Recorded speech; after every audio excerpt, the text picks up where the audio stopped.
आपुल्या माहेरा जाईन मी आता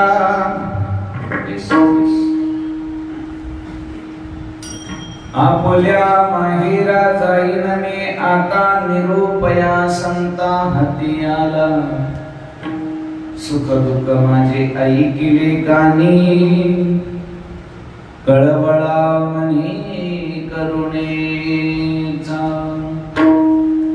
करो निषिद्ध मूळ सावले भातुके येती दिसे के न्यावया त्याची पंते माझी लागलीशी चित्त वाट पाही नित्य माहिरा तुका म्हणे आता येतील न्यावया तुका म्हणे आता येतील न्यावया अंगे आपुल्या मायबा सुख दुःख माझे ऐकिले काही कळवळा मनी करुणेचा विठाला विठो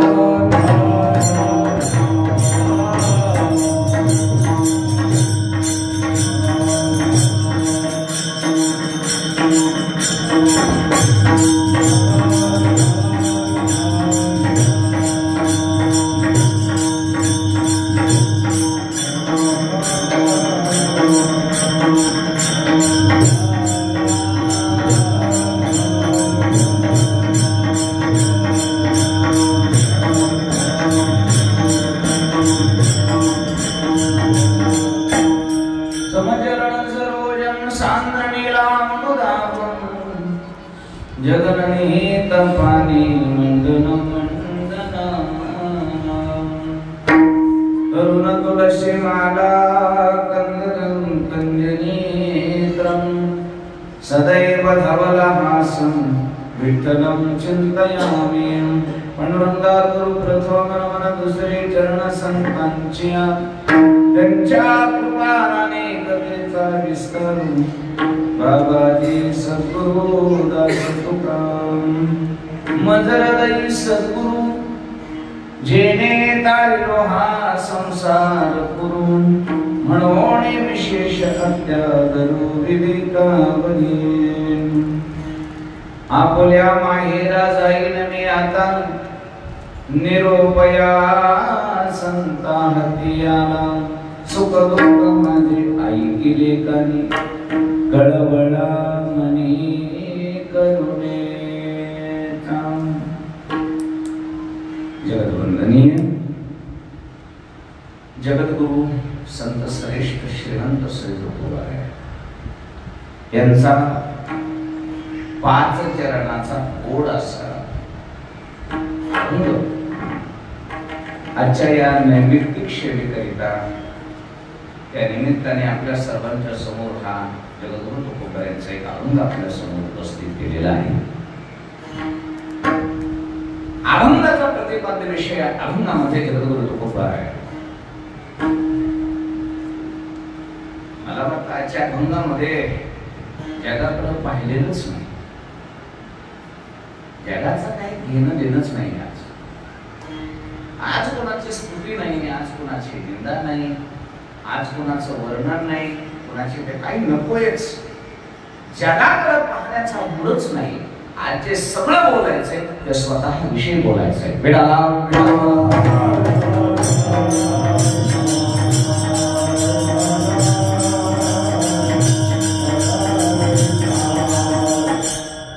आणि कधी बोलायचंय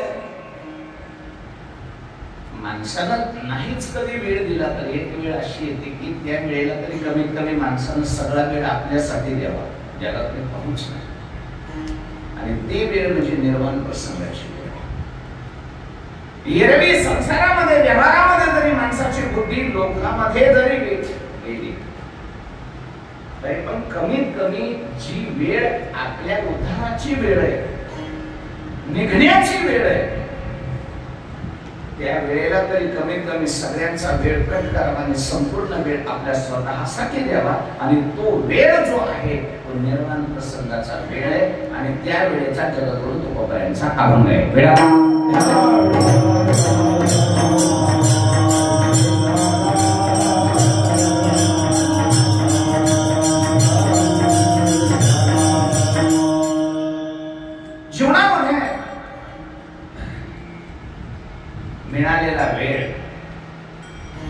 आपल्याला मिळालेला आयुष्याचा काळ ज्याच्या त्याच्या पद्धतीने ज्याच्या त्या पद्धतीने जो तो खर्च करतो. मी म्हणतो माणसं पैसा खर्च कमी करतात. पैसा खर्चायला तरी माणसं थोडा चिकटपणा करतील, पण काळ किती खर्च व्हायला याच्यावर कोणाचंही लक्ष नाही देऊ. असं म्हणतात माणसानं जरा चिंबूसपणा केल्यावर संसार मोठा होत असतो. मला वाटतं पैसा खर्चण्यात चिंबूसपणा करण्यापेक्षा काळ वाचवण्यात चिंबूसपणा करावा. कारण पैशाही पेक्षा श्रीमंत कोण आहे ऐका बरं. कारण करोडो रुपये जरी शेवटच्या वेळेला ओतले तरी आयुष्याचा एक क्षण सुद्धा तुम्हाला विकत घेता येत नाही. एवढा पैशापेक्षा काळ महत्वाचा आहे. मग जपून जपून काय वापरायला पाहिजे. पैसा का काळ. पैसा जपून आपण वापरतो कारण तो भविष्यात कामाला येईल याच्यासाठी जपून वापरतो. पण काळ आणि वेळ जीवनामधला काळ इतका मोठा आहे की तुम्ही वाचवलेले करोडो रुपये जरी ओतले तरी तुम्हाला आयुष्यात एक क्षण किंवा एक 5 मिनिट जरी जास्त पाहिजे असले तरी भेटत नाही. पैशापेक्षा एवढा काळ मूल्यवान आहे.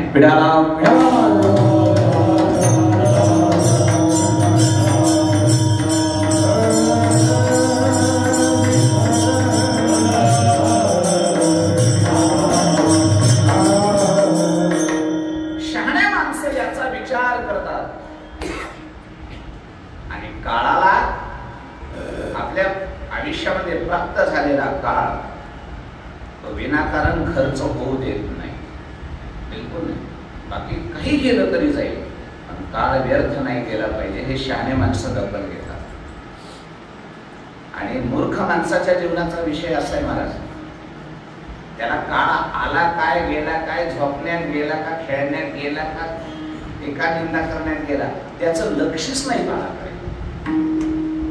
किती काळ आपल्या आयुष्याला भेटला, आतापर्यंत आपण तो किती खर्च केला आणि आणखीन काळ किती शिल्लक आहे याचं गणित सुद्धा माहित नाही.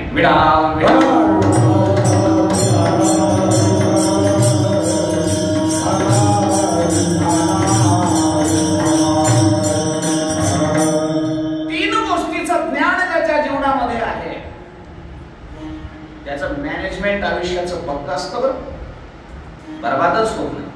नंबर 1 भूतकाळातली स्मृती, वर्तमान काळाचं भान आणि भविष्याचा वेग. या 3 गोष्टी ज्याच्याकडे चुकतच नाही. आता तुम्ही म्हणाल महाराज भूतकाळ आठवण्याची गरज नाही कारण भूतकाळ विसरला पाहिजे. पण वाईट गोष्टी विसरायच्या असतात, काही गोष्टी विसरायच्या असतात आणि काही गोष्टी विसरायच्या नसतात. भूतकाळाची स्मृती ही कायम ठेवावी लागतो. कारण एक लक्षात ठेवा, भूतकाळ ज्याला आठवतो त्याला दुसऱ्या माणसाची शिकवायची गरजच नाही. कारण भूतकाळ जेवढा अनुभव देतो आणि अनुभवासारखा गुरुच नाही.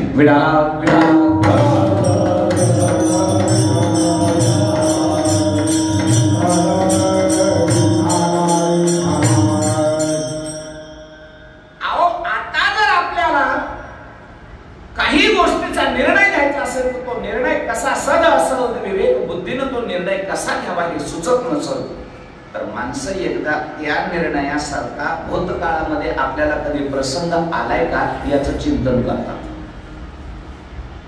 आणि तो अनुभव कसा होता, अशी घटना पूर्वी कधी घडली का आणि त्यावेळेस आपल्याला काय अनुभव आला याची स्मृती जागी करून त्याचा निर्णय घेतात.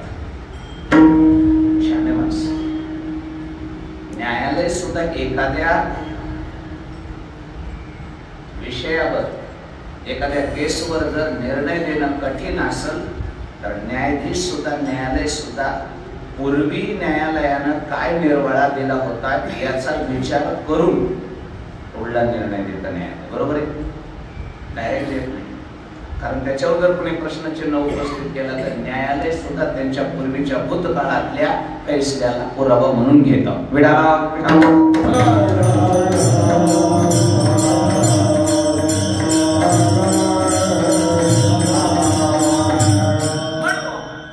भूतकाळाची स्मृती ही आपल्याकडे असली पाहिजे कारण तो अनुभव आहे. भूत भविष्य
भाग्यवान माणसाचं लक्षण आहे. भूत भविष्य आणि वर्तमान ज्याला कळतं त्याला भाग्यवान म्हणते. म्हणून भूतकाळाची आठवण ठेवणं गरजेचं आहे, कारण तो तुमचा अनुभव आहे. आणि तोच अनुभव वर्तमान काळात आणि भविष्यामध्ये तुमच्या कामाला येत असतो. म्हणून भूतकाळ कधी विसरायचा नाही.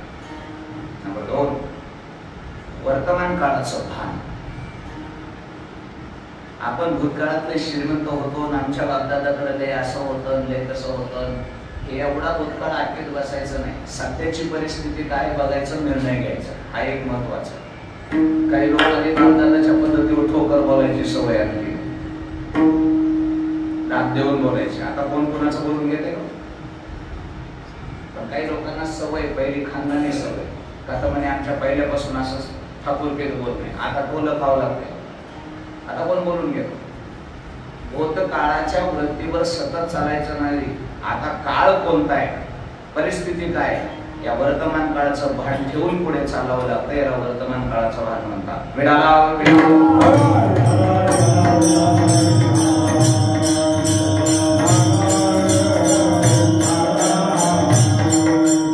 आणि वर्तमान काळाच्या परिस्थितीनुसार त्याला बदल करता येत नाही आणि वर्तमान काळानुसार त्याला बदल करून जीवन जगता येत नाही, ती माणसं समाजाच्या पडद्यामागे जातात. बदल करता आला पाहिजे. याला वर्तमान काळाचं भान म्हणतात. लोकांची मानसिकता, लोकांची शारीरिक स्थिती, लोकांच्या सगळ्या परिस्थितीचा अभ्यास करून चाललं पाहिजे. ही काळाची गरज आहे. माहिती तंत्रज्ञानाचं युग आहे. आपल्या जुन्या परंपरा संप्रदायाच्या होत्या हे आम्हाला मान्य आहे आणि त्या जपल्या पाहिजेत हे आपण मान्य आहे. पण वर्तमान काळामध्ये लोकांची मानसिकता काय झाली, तंत्रज्ञान कुठं गेलंय, भोगवादी संस्कृती उदयाला आली आहे, लोक अपडेट आहेत महाराज. आणि अशा टायमाला आपण आपल्या भूतकाळातल्या गोष्टी यांच्या माथ्यावर मारल्या ना तर संप्रदायाला सुद्धा कोणी विचारणार नाही.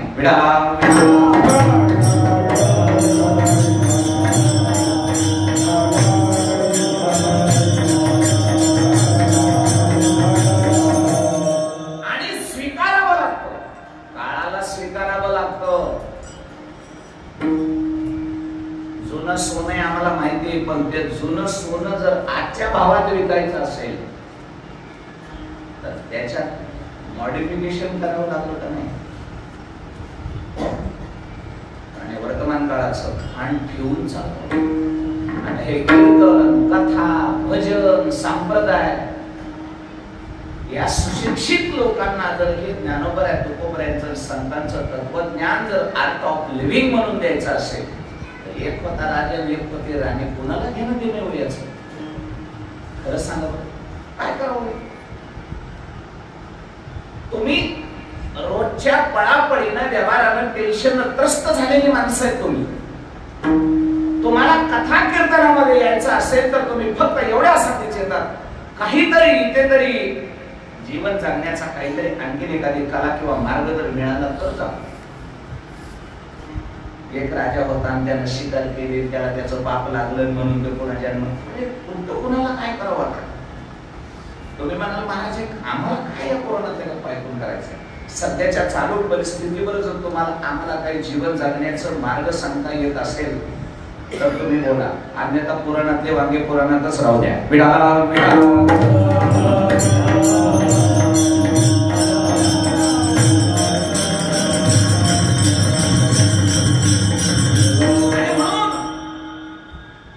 वर्तमान काळाचं भान हा शब्द लय महत्वाचा आहे. संत याला जागरूक होते. विचार करा तुम्ही, 16व्या शतकामध्ये गाता येणारे तुकोबर आहे. आज 21व्या शतकामध्ये काय परिस्थिती असेल याचा विचार करून त्यावेळी साबंध लिहिले का नाही का? त्यावेळेचाच विचार करून लिहिले नाही लिहिले. आजही तुकोबऱ्यांचे अभंग तंतोतंत समाजाला आणि काळाला लागू पडतात. हे कधीच विचार केलाय त्या महात्म्याने. मग काळाचं भान नव्हतं त्यांना? येणारा काळ कसा येणार आहे याचं भान नव्हतं त्यांना? होतं.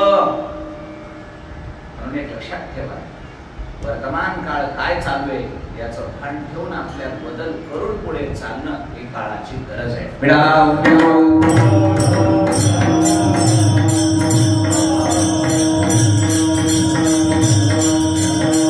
आणि तिसरी गोष्ट आहे भविष्याचा वेग. तिसरा काय? भविष्याचा वेग कळाला पाहिजे, अंदाज कळाला पाहिजे. अंदाज 100% जरी नाही खरा झाला तरी पण जवळ जवळ आपला भविष्यातला अंदाज आपण घेऊनच पुढे चाललं पाहिजे. आंधळ नाही चालायचं. हे जुन्या लोकांच्या आहेत त्या सवय महाराज काय उभं चालायचं, देव जे करीन ते करीन. देव तर करणारच आहे पण आपले बी काही कर्तव्य आहेत ना. काट्याची भांजुरी पडली आणि असला माझ्या नशिबात तर टोचर नाही तर नाही टोचर म्हणून पाहिजेच असं शक्य आहे महाराज? एवढी बी अंधश्रद्धा नसेल, माझं स्पष्ट मत आहे. श्रद्धा जरूर असावी अध्यात्मावर, संतांवर, साहित्यावर, सगळ्यावर असावी, पण एवढीही डोळे झाकून आंधळी अंधश्रद्धा नसेल. आता समोर खड्डा आहे आणि माझा देव खड्ड्याच्या समोर उभा आहे, डोळे झाकून पुढे चालला असं माझा देव तर मला वाचवी. अरे पुढे खड्डा आहे, विहीर आहे ना, पडणारच आहेस तू. तिथे कुठे देव लगेच उपस्थित होऊन तुला वाचवणार असलं नाही हो. भविष्याचा वेध आणि अंदाज घेऊन आपण कर्तव्य कर्म करायचे असतात, त्याच्यामध्ये आपल्याला यश असतं.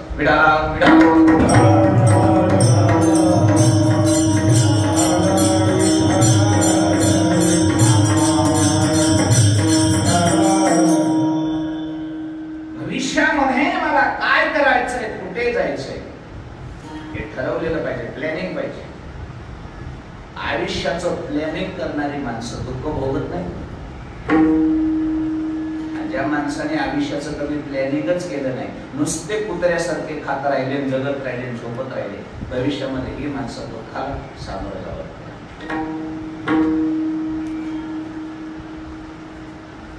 एक महत्वाचं आहे बरं, आर्ट ऑफ लिव्हिंग आहे, हे शिकलं पाहिजे, हे कीर्तनातून ऐकलं पाहिजे आणि हे सांगितलं पाहिजे. भविष्याचं प्लॅनिंग हे सगळ्यांनी केलं. वा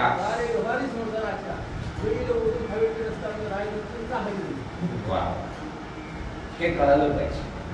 आयुष्य मोजावया बैसला मापारी, मग घडी घडी काळ वाटयाची पाहे, अजून किती आहे अवकाश. हे भविष्याचं प्लॅनिंग संतांना जमलं आणि संतांनी भविष्याचं प्लॅनिंग केलं म्हणून त्यांना शेवटच्या वेळेला दुःख भोगायची पाळी आली नाही. आत्यंतिक दुःखाची निवृत्ती, एकांतिक सुखाची प्राप्ती झाली. हे भविष्याचा वेद आहे.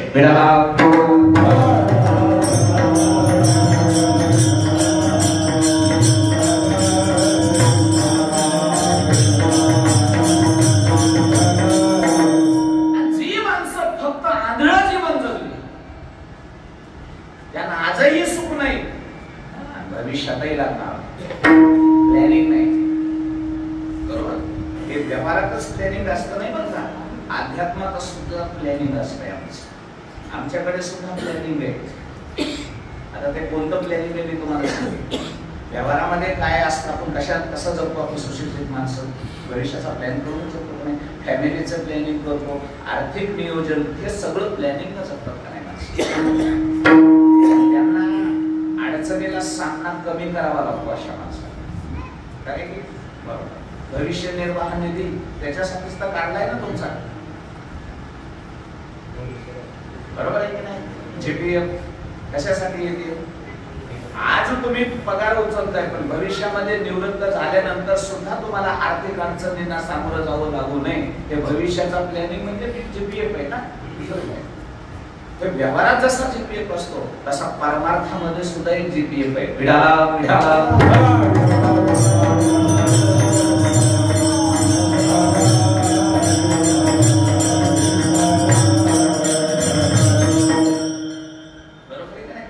तुमच्याकडे सुद्धा प्लॅनच आहे सर. कशासाठी तुमचे प्लॅन?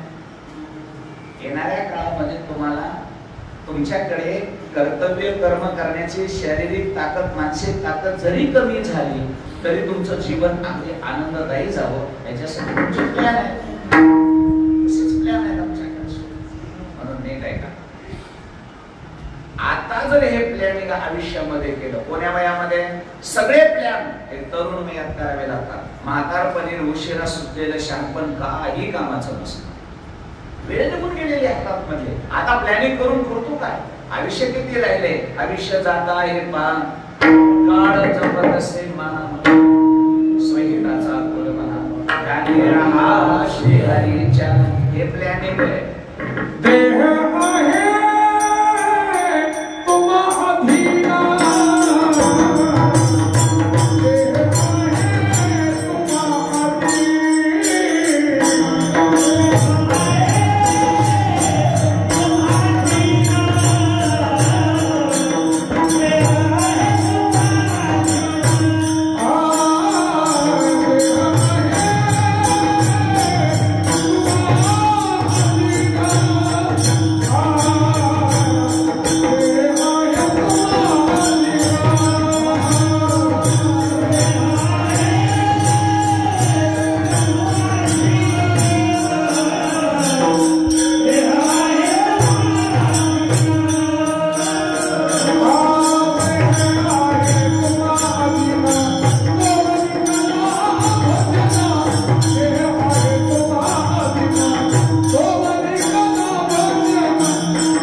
साधन हातामध्ये, साधन साधना करण्याच्या योग्य तंदुरुस्त आहे तोपर्यंत भविष्यातली कधी चिंता कळालीच नाही. आणि साधन निकामी झाल्यावर चिंता कळाली. उपयोग काय?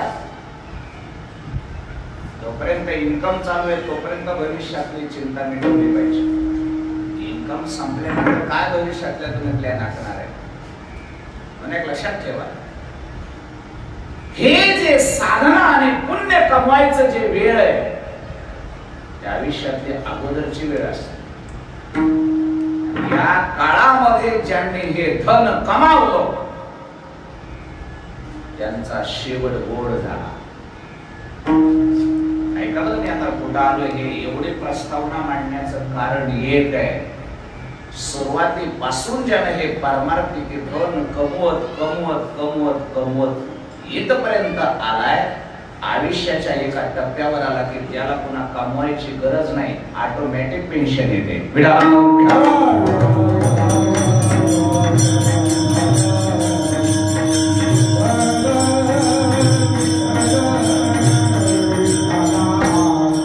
अगोदरच्या काळामध्ये साधन आहे आणि त्याची साधना एका टप्प्याला गेली, त्याला भजन करायची गरज नाही, देव त्याचं भजन करतो.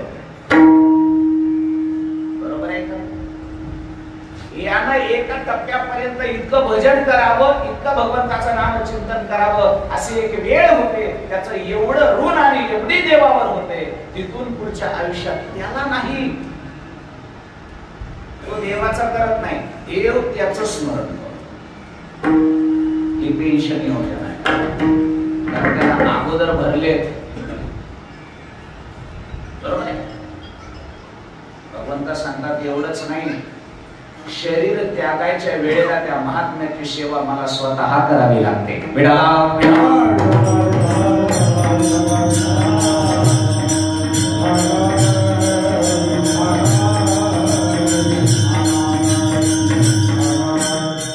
त्यांना विचारलं, एवढं भाग्य त्यांना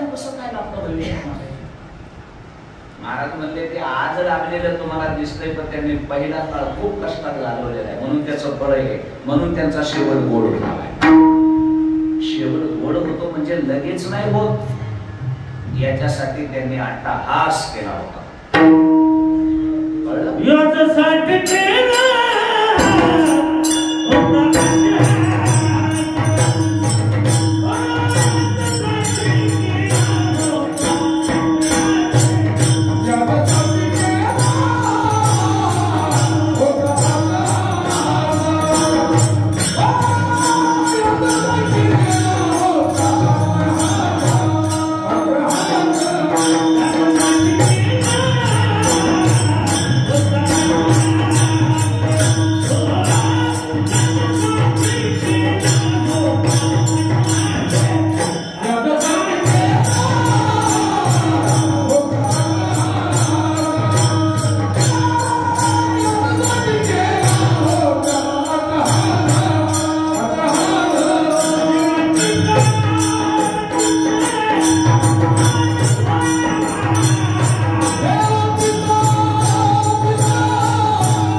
सापडलंय का त्यानं साठवले? सापडत असतंय कुठं? तुकोबराय म्हणले तुम्हाला आम्ही आता या टप्प्यामध्ये म्हातारपणी पळापळ असते काय?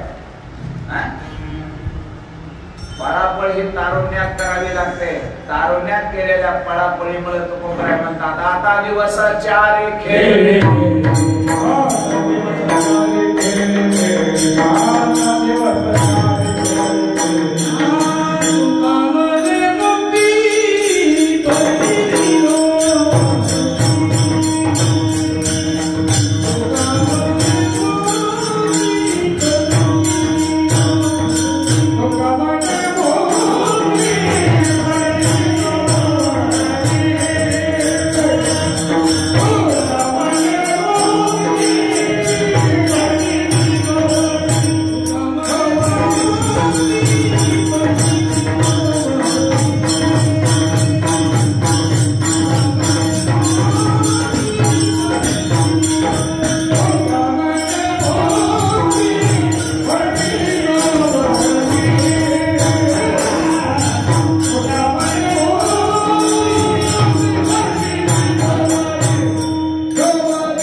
महत्वाचं आहे बरं. का शब्द तिथे टाकलाय त्याला कारण सांगतोय मी तुम्हाला.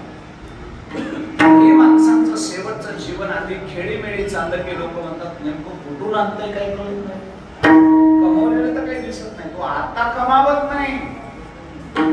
गोपराय म्हणतात हे आताच एक आमचे खेळीमेळी दिवस चालले हे तुम्हाला देखवं नाही ना. नाही देखू द्या. पण हे आमचं आताच नाही. मागे बहुधा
टार्गेट पूर्ण केले त्यावेळी 7 दिवसाची आली आज तुमच्यावरच आहे काही नाही.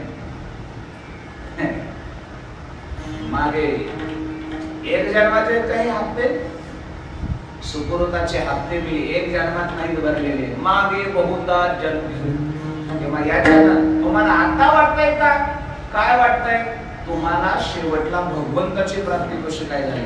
लोकांना यमाचं दर्शन होतं तुम्हाला देवाचं झालं. बरोबर आहे की नाही. अंतकाळी भेटो बरोबर आहे की नाही. तुम्हाला कसा काय पावला आम्हाला का नाही पावला. तो बरोबर आहे म्हणजे तुम्ही पहिलं काही केलंच नाही तुम्हाला कसं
देवाची संगाती. हे तुम्हाला आम्हाला तुम्हाला आमचे सुगीचे दिवस दिसतात गोड झालेलं दिसतंय ना शेवट. हा शेवट गोड होण्यामागं आमचं कष्ट आहे. हे कुणाची भीक नाही. भगवंत आम्हाला स्वतः अंतकाळाच्या वेळेला भेट देतो. हे आताच नाही. जन्मोजन्मी आम्ही बहु पुण्य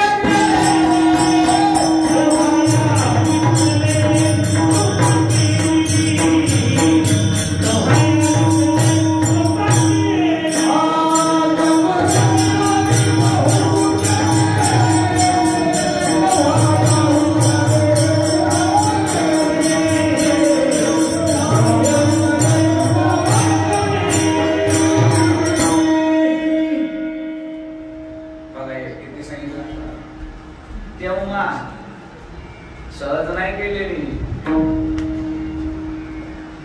गोड शेवटावर चालेल बरं. का झालाय गोड शेवट? कारण गोड शेवट पुन्हा शेवट तो होतो देवा तुझ्या शेवट गोड झाला. कारण अंतकाळाच्या वेळेला तुझं दर्शन झालं म्हणून गोड झाला. पण देवाचं दर्शन का झालं? त्यानं कृपा का केली? तुकोबरे म्हणतात सहज केली नाही, ती आमची कमाई आहे.